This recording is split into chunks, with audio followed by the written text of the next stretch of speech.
우린 지난주일부터 성탄절 시즌을 맞이해서 성탄절 언어에 대한 시리즈로 설교를 하고 있습니다. 지난주에는 성탄절 언어 가운데 평화, 기쁨, 소망, 기묘자, 모사, 전능하신 하나님, 영존하신 아버지, 평강의 왕, 이것이 성탄절 언어인데 그 중에 지난주에는 첫 번째 평화. 예수님이 탄생하기 전까지는 진정한 평화가 없었다.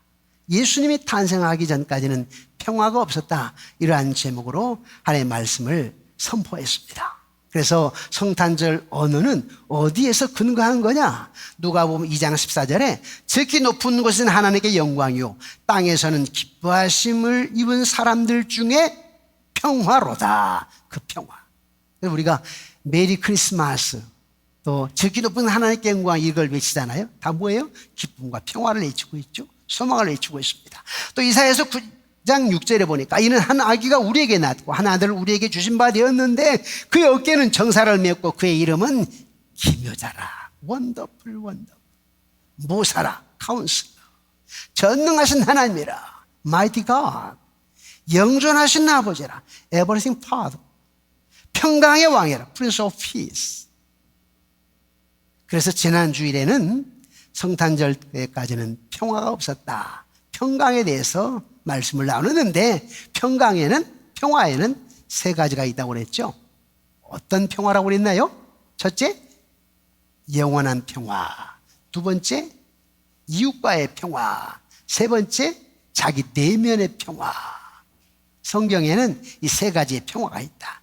영원한 평화를 주시기 위해서 오셨는데 영원한 평화는 뭐냐 하니까 하나님이 성령을 나에게 선물로 주어서 그 성령 하나님이 눈에 보이지 않지만 내 마음속에 들어오시게 되면 그 성령이 내 마음을 만져주신다, 터치하신다. 그래서 그 성령님이 나로 하여금 성부 하나님의 구원의 계획을 믿게 하고, 그 구원의 계획이 뭐냐면 아담과 하와가 죄를 범한 후에 심히 아름다웠던 새끼가 고장나 버렸다고, 에덴으로 쫓겨나 버렸어요. 하나님으로 쫓겨나는 거라고. 그런데 나중에 예수를 보내가지고 창세기 3장 15절에 여인의 후손이 와가지고 발꿈치를 상하는데 십자가에 못 박혀 죽고 사흘 동안 무덤에 있는 거 발꿈치를 상하게 되는 것이고, 그렇지만 여인의 후손은 사탄의 머리뼈를 깨부시고 부활한다라고 하는 것이 창세기 3장 15절인데, 즉 장차 메시아를 보내가지고 예수를 보내가지고 그 구원을 이루시겠다라고 하는 계획을 누가 믿게 하냐? 성령님이 믿게 해.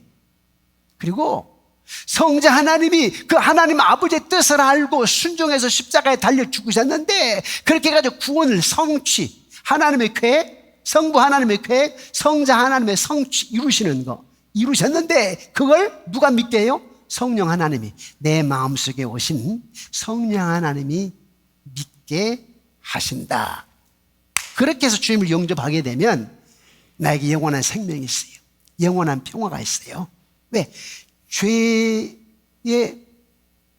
장벽이 있어가지고 하나님께로 갈 수가 없는데, 내 죄를 사해 주시기 위해서 대신 죄를 짊어지시고 죽으셨기 때문에 그 죄의 벽이 무너지게 되고 하나님께로 가게 되었다. 그 영원한 평화다. 그 영원한 생명이다. 그걸 주시기 위해서 오셨으니까 영원한 평화를 주기 오셨다. 그리고 또 두 번째는 이웃과의 평화인데, 이웃과의 평화는 이제 내가 노력을 해야 돼. 아까 영원한 평화는 하나님의 선물이에요. 하나님의 선물이에요. 그러나 이웃과 평화는 저와 여러분 노력을 해야 돼. 노력을. 여러 가지 문제들이 많이 있죠. 싸워야 될 문제들, 또 어떤 문제가 있으면 휘저어야 될 문제, 이런 게 참 많이 있는데, 우리 이웃과의 관계, 다시 가장 먼저 여러분들은 부부과의 관계입니다. 부부와의 관계. 우리 예수 믿는 사람들이 부부와의 관계가 좋지 않는데 믿음이 좋다? 이건 어불성설이에요. 믿음이 좋은 사람은 부부 관계가 좋게 되어 있습니다. 왜? 내 마음에 계신 예수 그리스도, 당신 마음에 계신 예수 그리스도, 그분은 우리를 사랑하시고, 하나님의 가치, 내 남편의 가치가 하나님의 십자가의 피가 몸값의 값이고, 내 아내의 가치가 내 아내를 살리기 위해서 보혈을 피에 흘리셨던 예수의 몸값이에요. 그러니까 귀하게 여겨야 된다고. 그런 것이 없다면 우리 믿음이라고 할 수가 없어요. 그래서 주님이 오셨느냐? 이웃과의 평화로 오셨어. 십자가는 수직적으로, 수평적으로 있잖아요. 수직적으로 하나님과의 관계, 수평적 이웃과의 관계. 이웃과의 가장 가까운 이웃이 누구예요? 한 몸, 아내잖아요. 여러분, 교회 안에서 저 사람 믿음 좋다고 할 때 함부로 평가하면 안 돼요. 그 사람 믿음을 평가하려면 부부 관계가 어떤가를 알면 돼요. 그 다음에 교회 안에서 형제들과의 관계가, 자매들과의 관계가 어떤가를 보면은 믿음을 알 수가 있어요. 그래서 우리 예수님이 왜 오셨느냐? 이웃과의 평화를. 이것은 내가 노력을 해야 돼. 이건 선물이 아니에요. 내가 노력을 해야 돼. 그 다음에 세 번째는 뭐냐면 내적인 평화, 내 마음의 평화예요. 내적인 평화는 어떻게 오느냐니까? 주님을 인격적으로 만나는 거예요. 어떻게? 주님 내 안에 임재하시고, 근데 그분은 어떤 분이라? 능력의 하나님이라, 전능하신 하나님이라. 그러다 보니까 우리는 육체적인 질병으로 인해 염려 근심이 오게 되고, 사업장의 문제로 염려 근심이 오게 되고, 직장의 문제로, 관계의 문제로, 인간적인 여러 가지 문제들이 있는데, 그 문제는 언제나 근심, 걱정, 염려를 가져준다고. 그런데 내 마음에 계신 분이 누구라? 하나님이라. 그분이 어떤 분이세요? 문제를 해결하실 분, 카운슬러요. 마이티가 전능하신 하나님이라고. 그걸 내가 임재의식을 느끼게 되고 그분에게 내가 집중하게 되면, 예수님의 능력에, 예수님의 인격에, 예수님의 성품에 집중하게 되면 무엇이 와요? 내 마음의 평화가 오죠. 수술을 내일 아침에 앞두고 있다고. 그런데 오늘 밤에 기도할 때, 아니면 아침에 수술실에 들어갈 때 예수님이 나와 함께 하시고 수술을 집도하신 분이 누구냐? 하나님이시다. 아니, 마취가 안 깨어날 수도 있지. 흔히 그런 경향이 있다고들 해. 그래도 우리 주님은 나와 함께 하셔. 집중하게 될 때 평안한 마음으로 수술실에 들어가게 되고, 그런 평안한 마음으로 수술실에 들어갈 때 우리 주님이, 야, 믿음 줘봐라. 그런데 믿음대로 되라 하고 역사하시는 것이죠. 그것 때문에 주님이 오셨다고요. 그 평화 때문에.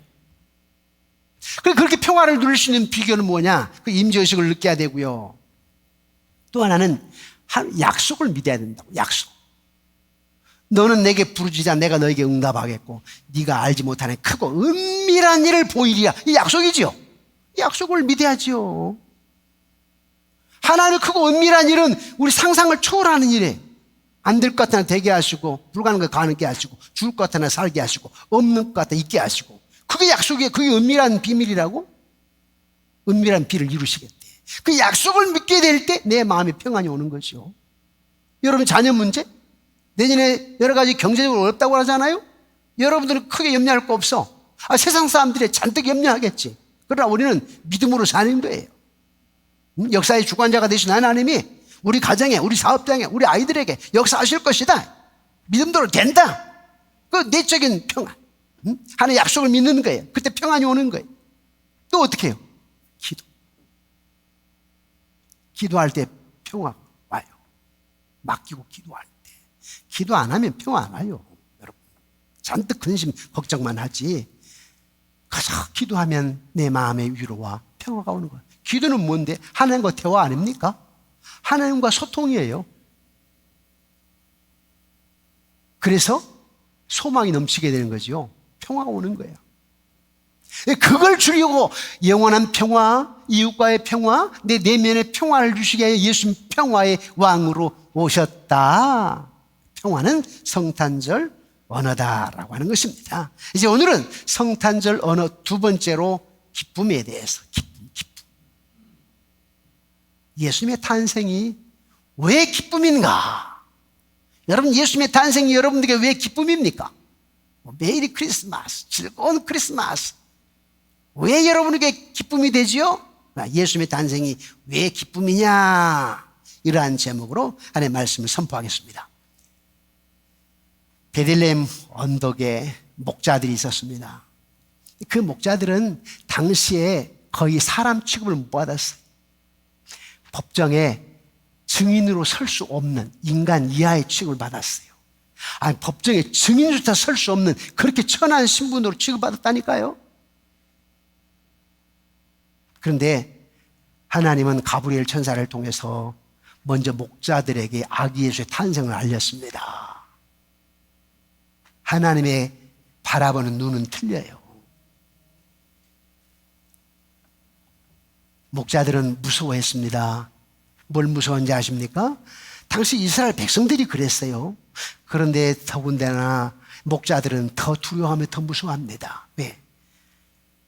기근, 가난, 굶주림이 두려웠고요. 신체적인 상해가 두려워. 로마 제국의 통치 속에 있으면서 로마의 정복의 두려움 가운데 있었고, 더군다나 우리는 낮은 천한 신분이기 때문에 우리는 버러지 취급할 텐데 우리 하나 죽이는 거 일도 아니야. 사람들도 역시 마찬가지고. 그러니까 항상 그 목자들은 두려움 가운데 있어, 누구보다도. 그런데 그런 목자에게 천사가 얘기합니다. 무서워하지 말라.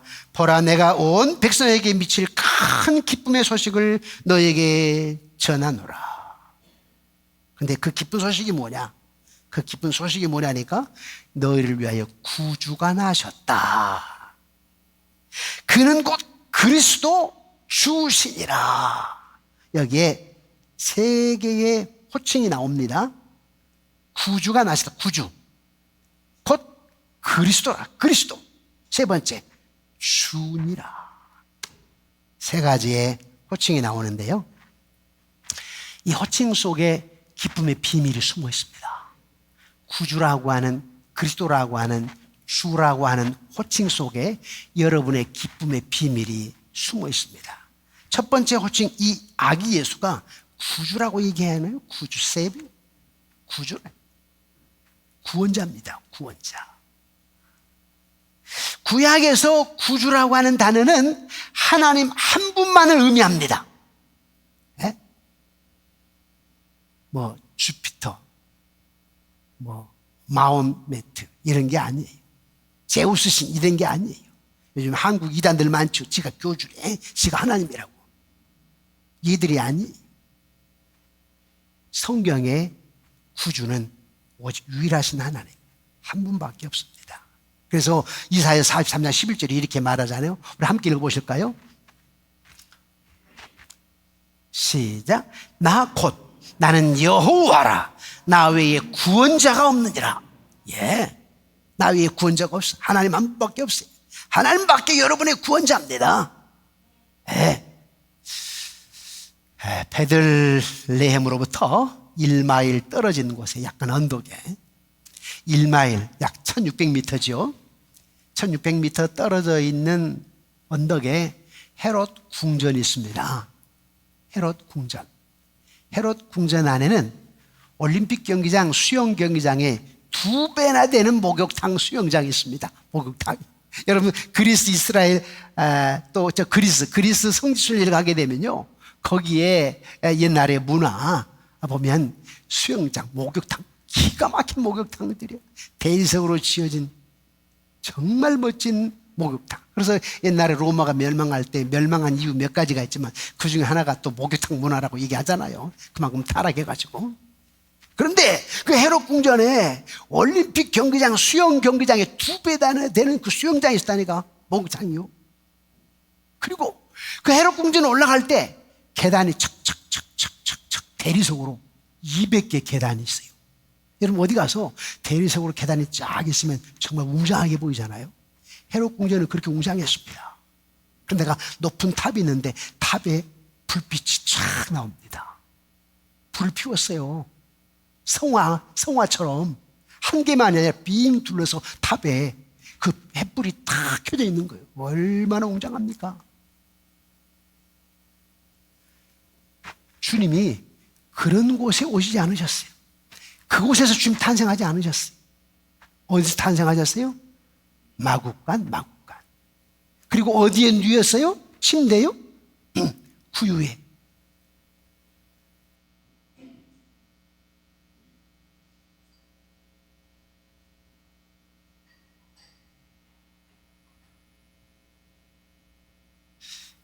그렇게 마국간에 오신 예수님은 책망하러 오신 게 아니고 바로 심판하기 오신 것도 아니고 단순히 가르치기 위해서 오신 게 아닙니다.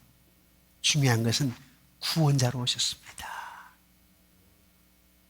여러분들 구원자로 오셨다고. 그래서 우리는 기뻐하는 거예요. 나의 구원자, 영원한 평화, 영원한 생명, 그걸 주시려고 에덴 동산에서 하나님과 함께 할 수 있는 삶이었는데 죄 때문에 쫓겨났어. 그 에덴 동산 참된 기쁨과 자유와 만족이 있었는데, 영원한 생명이 있었는데 쫓겨났다고. 그런데 예수님이 오셔가지고 그 문제 해결하는 거, 그게 구원자입니다. 그 문제 해결하려고 구원자로 오셨다고요. 그러니 어찌 기쁘지 아니할까. 두 번째 호칭은 뭐냐면 그리스도입니다. 그리스도, 영어로 그리스도. 그런데 그리스도란 말은 신약에서는 그리스도, 구약에서는 메시아, 히브리어 메시아, 헬라어로 그리스도.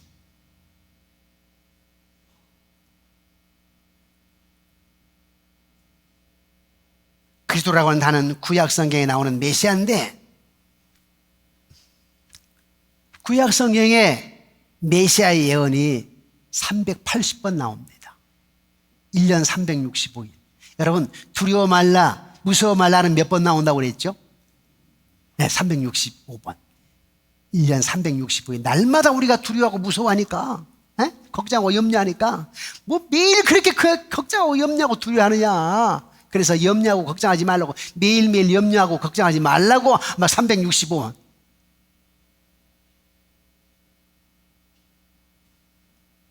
그런데 메시아란 말은 380번이 나온다. 메시아라고 하는 언어는요, 영적인 신비를 가지고 있어요. 메시아. 자, 구약 성경의 메시아, 히브리어로, 신약 성경의 헬라어로 그리스도.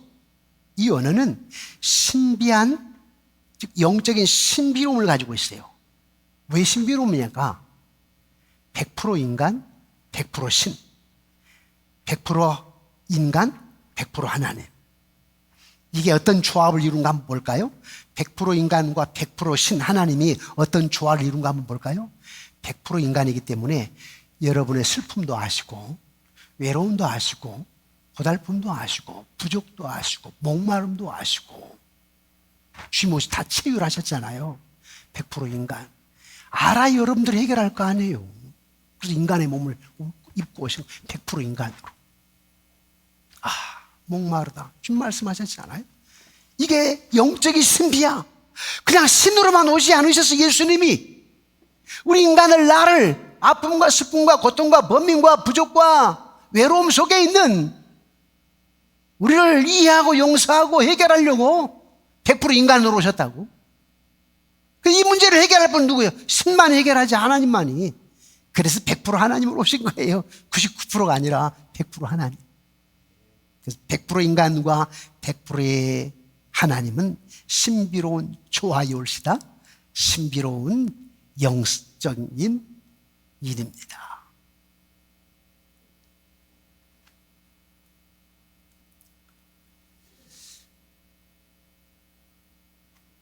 우리처럼 모든 면에서 시험 받으셨지만, 그러나 그는 100% 신이기 때문에 죄는 없으셨다.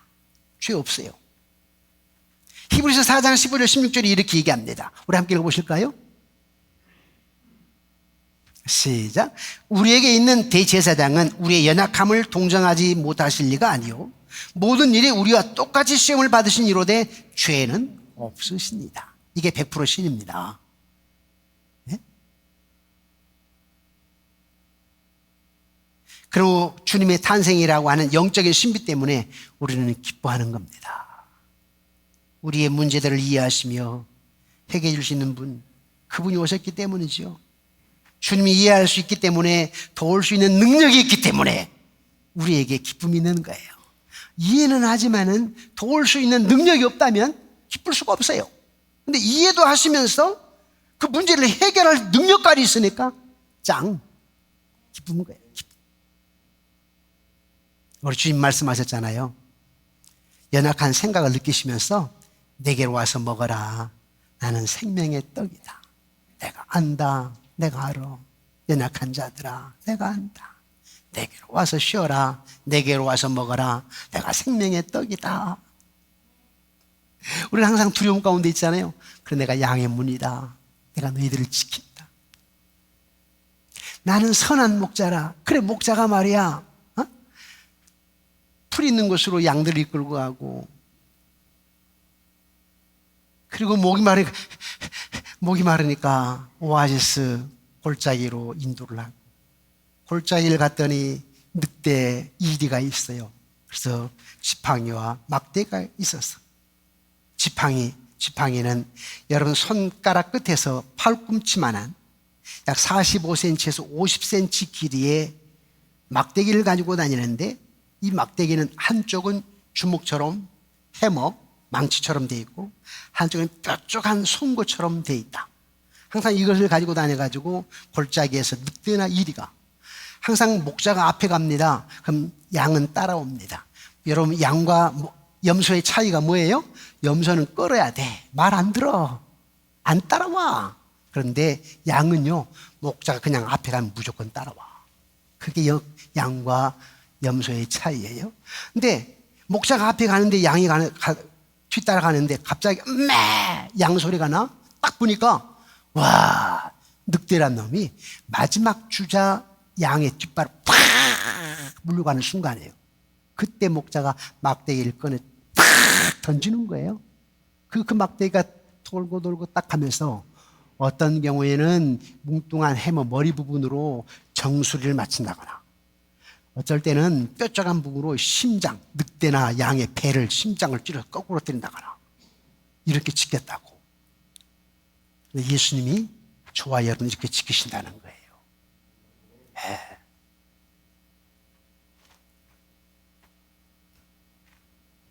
그러면서 내가 메시아다. 너희 목마름을 난다니까. 어려움을 알아. 내가 메시아 그리스도라니까. 여러분 꼭 이해하십시오. 구약에는 메시아, 신약에는 그리스도 똑같아. 그런데 영적인 신비가 있는데 100% 인간, 100% 신 하나님.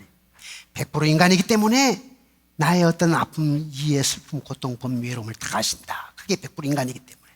100% 신 하나님이기 때문에 그 문제를 해결할 능력이 있다. 그분이 메시아, 그리스도. 그리고 그분이 그리스도, 메시아가 오셨으니까 어찌하니 기쁘랴, 이 말입니다.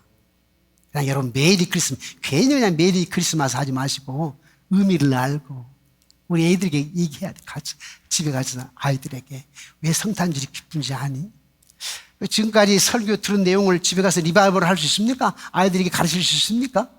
혹시 못 하시면 또 뭐 인터넷 우리 교회 홈페이지 있으니까 또 유튜브에 들어가도 돼. 유튜브에 정년교를 친다는 3번 양무기 치면 오늘 설교가 나올 거니까 저녁이면.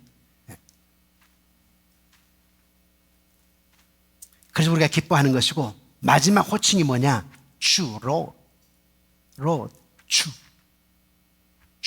임금, 왕. 예수님 왕이 될 것이라는 거예요. 구약에 장차 오실 예수님이 왕이라는 거예요. 장차 오실 예수님 왕이라고 예언했어요. 어디에? 예레미야 23장 5절 한번 봅시다. 예레미야 23장 5절. 우리 함께 읽겠습니다. 시작.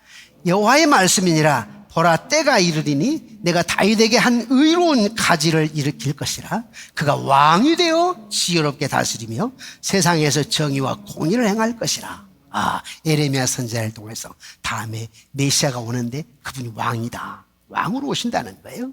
그런데 그 약속처럼, 예언처럼 예수님은 왕으로 탄생했는데 마태복음 2장 1절 2절에 이렇게 얘기합니다. 읽어보실까요? 시작. 헤로당 때에 예수께서 유대 베들레헴에서 나심에 동방으로부터 박사들이 예루살렘에 이르러 말하되 유대인의 왕으로 나신 이가 어디 계시냐? 우리가 동방에서 그의 별을 보고 그에게 경배하러 왔노라 하니. 누구 왕 때요? 헤로드 왕 때요. 로마 식민지하에 있을 때 헤로드 왕 때였어요. 그런데 헤로드 왕이 지금 버젓이 있다고. 지금 이스라엘 식민지하에 있고. 근데 어떻게 예수가 태어났는데 그런 시대적인 상황, 문화 속에서 왕이 왔다고? 왕이 태어났다고? 헤롯이 가만히 있겠냐고요. 꼭지가 도는 거지, 헤롯이. 젊은이들 말로. 혼돈이 오는 거예요. 혼란스러운 거예요. 여러분, 영국의 찰스 3세 왕자가 태어난 것하고 성탄절에 예수님이 왕으로 오신 거하고 틀립니다. 어떤 면에서 틀릴까요? 영국의 찰스 3세가 태어날 때는 왕으로 태어난 건 아니잖아요. 그 찰스 3세는 금년 9월 19일 날 엘리자베스 여왕이 더 이상 왕위에 존속 불가능함으로 왕이 된 거지요. 그러나 우리 예수님이 왕으로 오셨을 때는 창세 전부터 왕이었어. 아멘이십니까? 이 땅에 오시기 전부터 왕이었다고. 창조 사역 하시기 전부터 왕이었어요. 예수님은 하나님이셨다고 왕이었어요. 차원이 달라요. 뭐 왕이라고 하니 같은 왕? 아니에요. 근데 그게 문제였네. 아기 예수로 태어났는데 왕이라고 하니까 그게 문제가 됐어요. 헤로당이 가만두겠어요? 왕권의 위협을 받게 되는데 꼭 이럴 것 같아요. 우리 조선시대 때도 왕권 위협하면 다 죽이잖아요. 만약에 둘째가 왕이 되면 형도 죽여 동생도 죽여버리잖아요. 첩의 자식 다 죽이잖아요. 북한이 그런 거 아니에요? 김정일이가 죽음 임박했을 때에 장성택이를 부릅니다. 매제지요. 장성택이를 불렀는데 김정은이가 얘기를 합니다. 누구를 후계자로 세우지? 장성택이가 이렇게 얘기합니다. 막내 아드님이 어떻겠습니까? 그 막내가 누구요? 김정은이야. 장성택이가 김정은이를 후계자로 추천하는 거예요. 막내 아들이 어떻습니까? 그러니까 킹메이커야. 장성택이는 킹메이커. 김정은이 왕되게 한 사람이 사실은 그 고모부가. 그런데 왜 장성택이를 죽였어요? 김정은이가 등극해가지고 왜 장성택이를 죽였어요? 장성택이 권력이 막 왕의 자리에 등극한 김정은을 위협했거든요. 이러다가 내가 장씨 가문에게 빼앗긴 거 아니야? 우리 고모부 장씨 미영에게 그걸 죽여버린 거예요. 저요. 그래서 헤로드 왕이 왕으로 왔다고 하니까 예수님이 유대인의 왕으로 왔다고 하니까 가만두겠냐고. 그래서 죽이려고 2세 이하 다 죽여버렸죠. 유아들을. 예수님 태어났다고 하니까 누군지 모르게 뭐 찾기 곤란하고 하니까 에라, 자 지금부터 2살 이하 다 죽여라 명령한 거 아니요.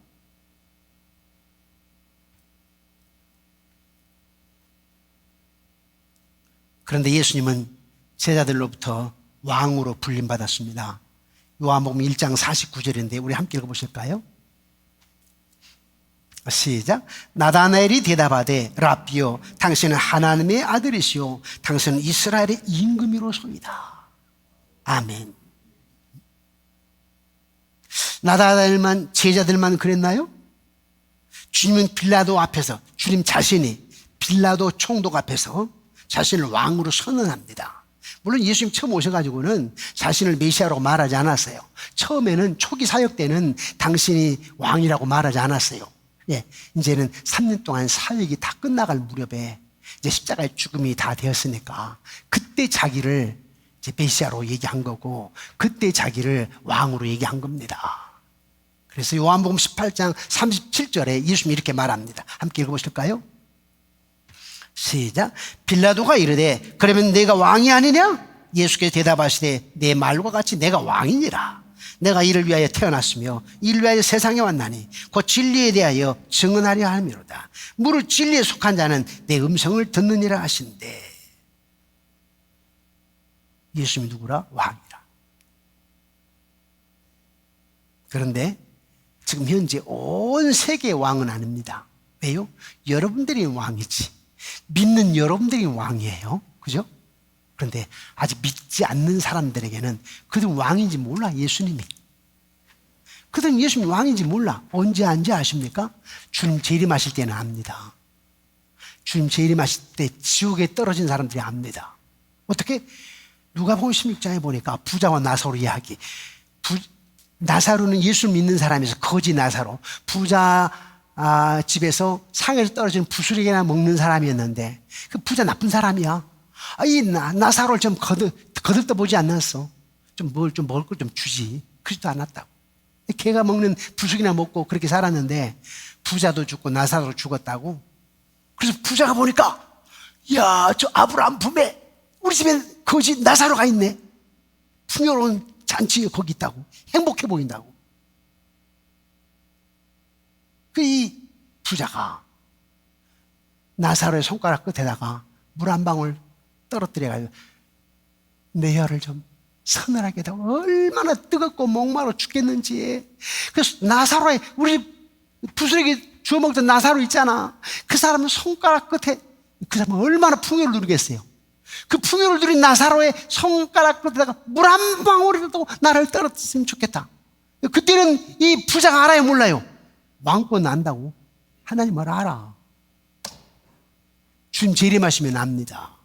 지금 세상 사람들이 주님 재림하실 때 예수님이 짱인 걸 압니다. 지금 몰라요. 우리 가서 마무리 전해봐요. 너나 믿으라 그러지. 내 주먹을 민다 그러잖아요. 그러나 주님 재림하실 때 지금 우리 예수 믿는 사람들이 예수가 왕인 걸 알고 있고 주님 재림하실 때는 안 믿는 사람들도 압니다. 지옥불에 떨어진 사람들 압니다. 와, 저분이 진짜 짱이었네. 근데 지금 갈 수도 없는 거고 계속해서 불못에 뛰는 거지 뭐. 네?